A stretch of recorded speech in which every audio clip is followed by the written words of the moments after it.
West has been a trader of nonsense for a while now. Buy nonsense, fake gurus. Sell nonsense, MTV. That's why all fakes and frauds are welcome. Anything real, please keep out. We have no use for you. These traders have put themselves in charge of world resources through hook and crook. Now everyone, everywhere, just trades in nonsense. So Divine is so gracious to share this brilliant point, and it's beyond true. So, when people from the West went to India, they were very fast to learn about marijuana, very fast to learn about body piercings, very fast to learn that they too can be fake gurus. But dal and roti might as well be some closely guarded secret, kept under lock and key, untranslated from original Sanskrit.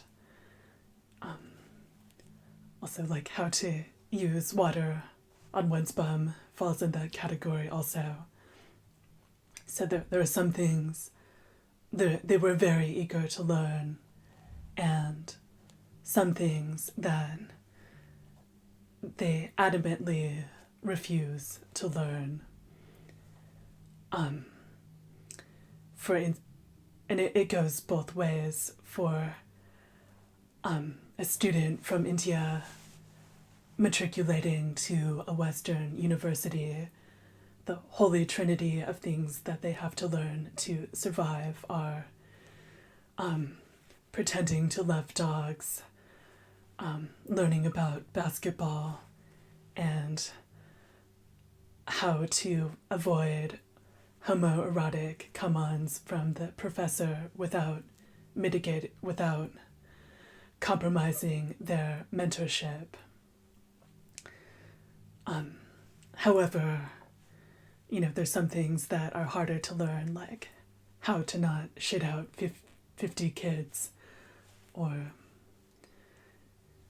other things like that. So people have a tendency to just learn the most useless, horrible things from each other and not learn anything worthwhile.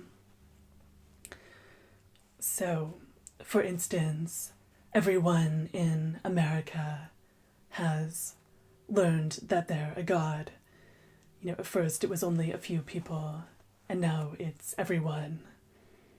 So, when my sister came to visit, even though she did a lot better than some people, she didn't make any demands, she was pretty helpful around the house. When she left, there were still weeks worth of jokes about her being the governor of California. But in fact, when anyone not from the Eurozone, when dealing with anyone not from the Eurozone, there's a red flag alert for godliness in full effect, and for very good reason.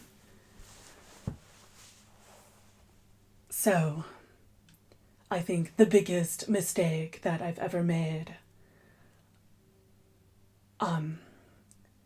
involved not indulging someone's godliness. This is a bigger mistake than hearing Peruvian when someone said Persian. So when I'm confronted with that godliness, my first instinct is to encourage it. One, because it's hilarious. Two, because when there's a disconnect from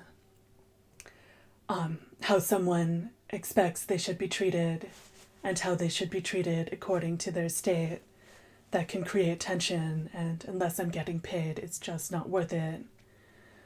And third, just in hopes that they act that way directly in front of divine. It's always fun to see what happens. And obviously, when behaving that way, one would also document every instance and communicate it very well, along with a plethora of ROFL emojis. So every fiber in my being tells me that that is how to deal with godliness. However, during a certain misadventure that I had, like a solid 25% of the people that I met introduced themselves as king this or queen that, and they were also very nice. And I actually felt indebted to their kindness, which is why I did the exact wrong thing and am still paying to this day.